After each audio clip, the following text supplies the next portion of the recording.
안녕하십니까. 이어서 충북뉴스입니다.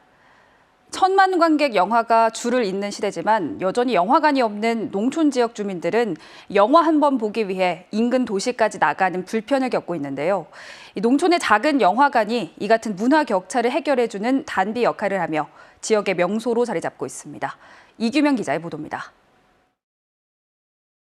최신 개봉작이 상영 중인 한 영화관. 팝콘을 사든 관객들이 설레는 마음으로 상영관으로 들어서고 어느새 관람석은 남녀노소 할 것 없이 가득 들어찼습니다. 정부와 자치단체가 건립해 운영 중인 작은 영화관입니다. 이 지역에서 극장이 사라진 지 30여 년 만인 지난해 8월 문을 열었는데 10달 만에 누적 관람객이 옥천군 인구보다 많은 5만 5천여 명을 돌파했습니다. 깜짝 놀랐죠. 이렇게 시골에서 그 유명한 거를 볼 수가 있다는 게 너무 행복하고 자부심에 갈 수가 있잖아요. 그죠? 옥천 산다는 거를. 충북에 처음 문을 연 영동의 작은 영화관은 이미 지역의 명소로 자리 잡았습니다. 개관 2년 6개월 만에 영화관을 찾은 누적 관람객은 23만여 명. 굳이 대도시를 가지 않아도 영화를 즐길 수 있는 일상의 공간이 됐습니다. 마음을 먹고 가는 게 아니고 그냥 평소에 생활하면서 주변에서 쉽게 즐길 수 있는 문화로 자리 잡아가는 것 같아요. 인근의 보은군도 내년 5월까지 작은 영화관 건립에 동참하기로 했습니다.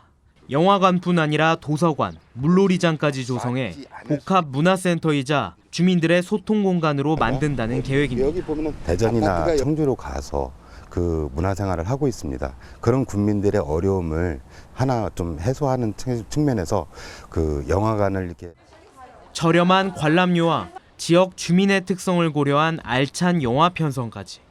농촌 지역의 작은 영화관이 주민들의 문화 갈증을 풀어주는 단비 역할을 하고 있습니다. KBS 뉴스 이규명입니다. 충청북도가 폭염으로 인한 가축 폐사를 최소화하기 위해 각 시군에 예방 대책을 내려보냈습니다. 또 각 농가에는 폭염 시 그늘막과 송풍기 등을 설치해 가축의 체온을 낮추고 면역력을 높일 수 있도록 당부했습니다. 지난해 폭염으로 인한 가축 폐사는 84만여 마리로 2015년 9만 8천여 마리보다 3년 새 8배 가까이 급증했습니다. 제천의 한 고등학생이 집단 폭행 등을 당했다는 내용의 글이 청와대 국민청원 게시판에 올라왔습니다.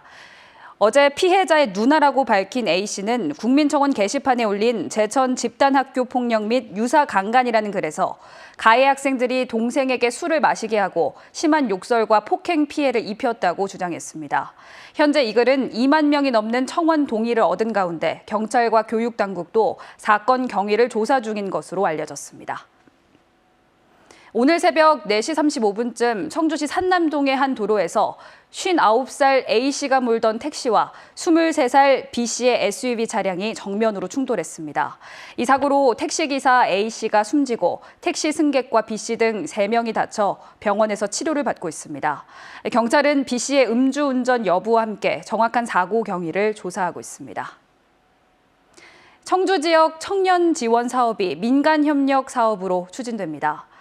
중소벤처기업진흥공단과 충북산학융합본부 등 청주 지역 10개 기관 단체로 구성된 민관협의체는 지난 4월 업무 협약에 이어 본격 활동에 나섰습니다.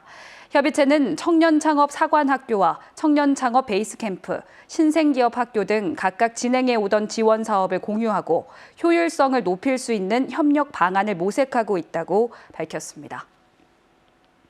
청주지방법원은 유통기한이 임박한 냉장 닭고기를 냉동 포장해 불법 유통한 혐의로 기소된 육가공업체 영업관리자 52살 A씨에게 징역 6개월에 집행유예 2년을 선고했습니다. 또 함께 기소된 업체엔 벌금 3천만 원을 선고했습니다. A씨는 유통기한이 도래한 냉장육을 냉동육으로 불법 처리해 유통기한을 2년 더 늘린 뒤 닭고기 13만여 마리를 판 혐의를 받고 있습니다. 재판부는 업계 상위 기업이 소비자의 신뢰를 크게 훼손했고 증거를 없애려는 등 책임도 회피하고 있다며 이같이 판시했습니다. 충북뉴스 마칩니다. 고맙습니다.